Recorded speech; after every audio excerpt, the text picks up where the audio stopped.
আসসালামু আলাইকুম। সংবাদে আপনাদের সবাইকে স্বাগত জানাচ্ছি। আমি ফিরোজ তোহা। শুরুতেই সংবাদ শিরোনাম। বাংলাদেশের সর্বশেষ গুরুত্বপূর্ণ আপডেট সংবাদে আপনাকে স্বাগত। শুরুতেই সংবাদ শিরোনাম, এরপর বিস্তারিত। শুরুতেই জানিয়ে দিব, নতুন বছরে হাইকোর্টের এক বেঞ্চে কাগজমুক্ত বিচার কাগজ শুরু হবে। বিচার সেবাকে জনগণের দৌড় গৌড়াতে পৌঁছাতে হাইকোর্টের একটি বেঞ্চ নতুন বছরের শুরুতে কাগজমুক্ত বিচারিক কার্যক্রম শুরু হচ্ছে। পর্যায়ক্রমে এই কার্যক্রম সুপ্রিম কোর্টের অন্যান্য বেঞ্চ এবং জেলা আদালতগুলোতে শুরু করার আশা প্রকাশ করেছে প্রধান বিচারপতি সৈয়দ রেফাত আহমেদ।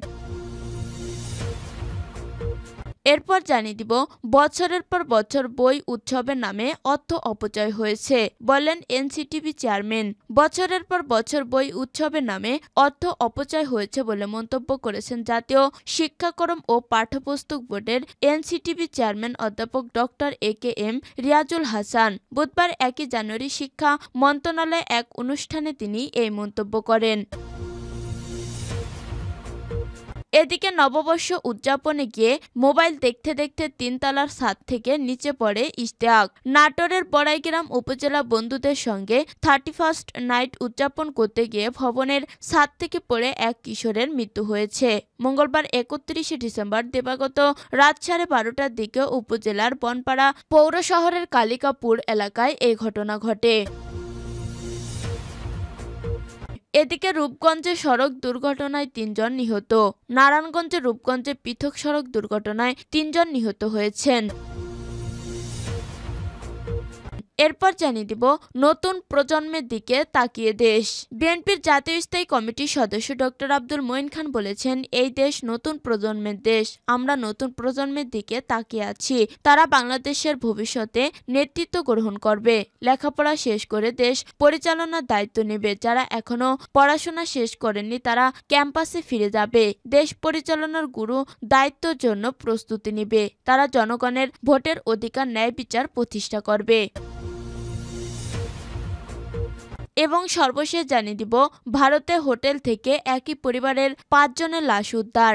ভারতের উত্তরাঞ্চলের রাজ্য প্রদেশের একটি হোটেল থেকে 4 শিশু ও তাদের মা সহ একই পরিবারের 4 জনের লাশ উদ্ধার করেছে পুলিশ। সোমবার 30 ডিসেম্বর রাজ্যের রাজধানী লক্ষিত ঘটনাটি ঘটেছে। নিহতদের মধ্যে 9 ও 16 বছর বয়সী 2 নাবালকও রয়েছে। পুলিশ সূত্রের খবর, নিহত শিশুদের এক ভাইকে গ্রেপ্তার করা হয়েছে। পারিবারিক কলহের জেরে খুনের দায়ে নিহতের হাতের কবজি কেটে ফেলা হয়েছে বলে অভিযোগ হয়েছে। লক্ষ্য থেকে 350 কিলোমিটার দূরে আগ্রা শহরের বাসিন্দা ওই পরিবার। প্রিয় দর্শক, এতক্ষণ শুনছিলেন সংবাদ শিরোনাম, এরপর বিস্তারিত। তবে তার আগে বন্ধু জানিয়ে দিন, আপনি কোন স্থান থেকে আমাদের সংবাদটি দেখছেন এবং শুনছেন। জানিয়ে দিন এই সংবাদ সম্পর্কে আপনার মূল্যবান মতামত। আর বন্ধু, আপনি যদি আমাদের চ্যানেলে নতুন হয়ে থাকেন তাহলে ভিডিওটি দেখতে দেখতে চ্যানেলটি সাবস্ক্রাইব করে রাখুন, যাতে করে আমাদের পরবর্তী সংবাদগুলো সবার আগে আপনার কাছে পৌঁছে যায়। এবারে বিস্তারিত। নতুন বছরের হাইকোর্টের এক বেঞ্চে কাগজমুক্ত বিচার কাজ শুরু হবে। বিচার সেবাকে জনগণের দোরগোড়ায় পৌঁছাতে হাইকোর্টের একটি বেঞ্চে নতুন বছরের শুরুতে কাগজমুক্ত বিচারিক কার্যক্রম শুরু হচ্ছে। পর্যায়ক্রমে এই কার্যক্রম সুপ্রিম কোর্টের অন্যান্য বেঞ্চ এবং জেলা আদালতগুলোতে শুরু করার আশা প্রকাশ করেছেন প্রধান বিচারপতি সৈয়দ রেফাত আহমেদ। মঙ্গলবার 31 ডিসেম্বর সুপ্রিম কোর্টের এক সংবাদ বিজ্ঞপ্তিতে তার এ প্রত্যাশার কথা জানানো হয়। বিজ্ঞপ্তিতে বলা হয়, 2025 সালের মধ্যে প্রধান বিচারপতি ঘোষিত রোডম্যাপের সফল বাস্তবায়নের মাধ্যমে বিচার সেবাকে জনগণের দৌড় গৌড়ায় পৌঁছানোর জন্য বিভিন্নমুখী পরিকল্পনা গ্রহণ করা হয়েছে। এরই অংশ হিসেবে আগামী 2 জানুয়ারি থেকে বাংলাদেশ সুপ্রিম কোর্টের হাইকোর্ট বিভাগের কোম্পানি সংক্রান্ত একটি বেঞ্চে সম্পূর্ণ কাগজমুক্ত বিচারিক কার্যক্রম পরিচালনা শুরু করা হবে। সুপ্রিম কোর্টের নিজস্ব তত্ত্বাবধায়ক ও উদ্ভাবনে এই বেঞ্চের সকল কাগজাদি অনলাইনে জমা প্রদানের অনলাইন প্ল্যাটফর্ম ইতিমধ্যে প্রস্তুত করা হয়েছে। প্রধান বিচারপতির প্রত্যাশা, তার ঘোষিত রোডম্যাপ বাস্তবায়নে গৃহীত পদক্ষেপগুলোর মাধ্যমে 2025 সাল হবে বাংলাদেশের বিচার বিভাগের জন্য নবযাত্রার একটি বছর। এবছরে বিচার বিভাগ নির্বাহী বিভাগ থেকে সম্পূর্ণরূপে প্রভাবমুক্ত হয়ে প্রাতিষ্ঠানিক স্বাধীনতার সুফল ভোগ করবে। ই জুডিশিয়ারি বাস্তবায়নে প্রধান বিচারপতি অত্যন্ত দৃঢ়কল্প বলে তুলে ধরে বিজ্ঞপ্তিতে বলা হয়, দেশের উচ্চ আদালত ও জেলা আদালতগুলোর বিচার প্রক্রিয়া সম্পূর্ণরূপে জুডিশিয়ারি আওতায় আনতে আগামীতে প্রয়োজনীয় উদ্যোগ গ্রহণ করা হবে। বাস্তবায়নের লক্ষ্যে প্রয়োজনীয় নীতিমালা প্রণয়নের কাজ দ্রুত গতিতে এগিয়ে চলছে এবং 2025 সালের প্রথম দিকেই উক্ত প্রকল্প বাস্তবায়ন সম্ভব হবে মর্মে আশা প্রদান করেন বিচারপতি। বিচার বিভাগের জন্য পৃথক সচিবালয় প্রতিষ্ঠা, উচ্চ আদালতের বিচারক নিয়োগে স্বাধীন কাউন্সিল গঠন, অধস্তন আদালতের বিচারকদের বদলি ও পদায়ন নীতিমালা প্রণয়নে উল্লেখযোগ্য অগ্রগতি অর্জিত হয়েছে বলে বিজ্ঞপ্তিতে বলা হয়। এছাড়া ষোড়শ সংশোধনীর রিভিউ দরখাস্ত চূড়ান্তভাবে নিষ্পত্তি হওয়ার প্রেক্ষিতে বাংলাদেশের প্রধান বিচারপতির নেতৃত্বে সুপ্রিম জুডিশিয়াল কাউন্সিল পুনর্গঠিত হয়েছে এবং সুপ্রিম জুডিশিয়াল কাউন্সিল বর্তমানে পূর্ণ গতিতে তার কার্যক্রম পরিচালনা করছে। বিজ্ঞপ্তিতে বলা হয়, যত দ্রুত সম্ভব বিচার বিভাগ থেকে সব ধরনের দুর্নীতি বিলোপের মাধ্যমে বিচার প্রার্থীর জন্য স্বচ্ছতা ও জবাবদিহিতামূলক বিচার সেবা প্রাপ্তি নিশ্চিতকল্পে ইতিমধ্যে প্রধান বিচারপতি বিভিন্ন উদ্যোগ গ্রহণ করেছে। বিশেষ করে সুপ্রিম কোর্টের সেবার মনোনয়নে প্রধান বিচারপতি 12 দফা নির্দেশনা প্রদান করেছেন এবং সুপ্রিম কোর্টে প্রতি মাসে প্রধান বিচারপতির সভাপতিত্বে মনিটরিং সভা নিয়মিতভাবে আয়োজন করা হচ্ছে। বছরের পর বছর বই উৎসবের নামে অর্থ অপচয় হয়েছে বলেন এনসিটিবি চেয়ারম্যান। বছরের পর বছর বই উৎসবের নামে অর্থ অপচয় হয়েছে বলে মন্তব্য করেছেন জাতীয় শিক্ষাক্রম ও পাঠ্যপুস্তক বোর্ডের এনসিটিবি চেয়ারম্যান অধ্যাপক ডক্টর AKM রিয়াজুল হাসান। বুধবার 1 জানুয়ারি শিক্ষা মন্ত্রণালয়ে এক অনুষ্ঠানে তিনি এই মন্তব্য করেন। তিনি আরো বলেন, প্রাথমিক ও মাধ্যমিকের 441টি বই পরিমার্জন করা হয়েছে। এনসিটিবির ওয়েবসাইটে বইগুলোর অনলাইন ভার্সন পাওয়া যাবে বলে ঘোষণা করেছে। আজ 5 জানুয়ারির মধ্যে প্রাথমিকের বাকি সব বই ও মাধ্যমিকের 8টি বই পৌঁছে যাবে শিক্ষার্থীদের হাতে। এছাড়াও 10 জানুয়ারির মধ্যে মাধ্যমিকের 10ম শ্রেণীর বই ও 20 তারিখের মধ্যে সকল শ্রেণীর বই শিক্ষার্থীদের হাতে পৌঁছে যাবে। 41 কোটির মধ্যে 6 কোটি বই দেয়া হয়ে গেছে এবং আরও 4 কোটি বই দেওয়ার প্রস্তুতি নেওয়া হয়েছে বলেও এ সময় জানান তিনি।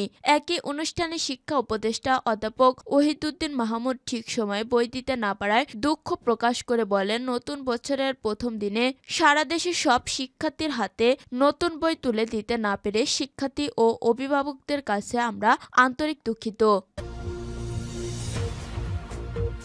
নববর্ষ উদযাপনে গিয়ে মোবাইল দেখতে দেখতে 3 তলার ছাদ থেকে নিচে পড়ে ইশতিয়াক। নাটোরের বড়াইগ্রাম উপজেলা বন্ধুদের সঙ্গে 31st নাইট উদযাপন করতে গিয়ে ভবনের ছাদ থেকে পড়ে এক কিশোরীর মৃত্যু হয়েছে। মঙ্গলবার 31 ডিসেম্বর দিবাগত রাত 12:30টার দিকে উপজেলার বনপাড়া পৌরসভার কালিকাপুর এলাকায় এই ঘটনা ঘটে। মারা যাওয়া কিশোরের নাম ইশতিয়াক আহমেদ 15। সে একই এলাকার বাসিন্দা ইকবাল হোসেনের বাবুর ছেলে। Ishtiaq Bonpara Saint Joseph School and College থেকে এবার এসএসসি পরীক্ষার্থী ছিলেন। পরিবার ও এলাকাবাসী জানায়, ইশতিয়াক রাতে 31st নাইট উদযাপনের জন্য সর্দারপাড়া মহল্লায় বন্ধু অনিকের বাসায় ছাদে আয়োজন করা পিকনিকে অংশ নেয়। এ সময় মোবাইল দেখতে দেখতে ছাদ পারাপারের সময় পা ফসকে নিচে পড়ে যায় ইশতিয়াক। দ্রুত তাকে উদ্ধার করে স্থানীয় ক্লিনিকে নিলে চিকিৎসক ইশতিয়াককে মৃত ঘোষণা করেন। খবর পেয়ে রাতে পুলিশ ঘটনাস্থলে পরিদর্শন করে। ইশতিয়াকের বাবা ইকবাল হোসেন বলেন, তার ছেলে লেখাপড়ায় বেশ ভালো ছিল, এভাবে অসময়ে সে চলে যাবে কোনোভাবেই কল্পনা করতে পারছেন না তিনি। বড়াইগ্রাম থানার ভারপ্রাপ্ত কর্মকর্তা ওসি সিরাজুল ইসলাম বলেন, বন্ধুদের সঙ্গে নববর্ষ উদযাপনে গিয়ে নিহতের ঘটনাটি তিনি শুনেছেন, তবে লিখিতভাবে কেউ বিষয়টি জানাননি। কারো অভিযোগ থাকলে তদন্ত করে আইনি ব্যবস্থা নেওয়া হবে। রূপগঞ্জে সড়ক দুর্ঘটনায় 3 জন নিহত।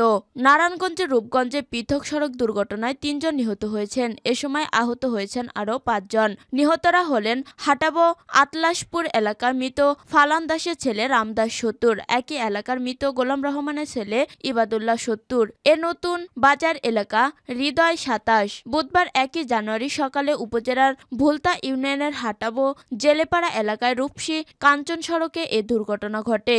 ভুলতা পুলিশ উপপরিদর্শক এসআই জহিরুল ইসলাম এই তথ্য নিশ্চিত করেছেন। প্রত্যক্ষদর্শীরা জানান, বুধবার সকাল ৯টার দিকে হাটাবো জেলেপাড়া এলাকার রূপসী কাঞ্চন সড়কের পাশে ফুটপাত থেকে রামদাস ও ইবাদুল্লাহ মাছ কিনছিলেন।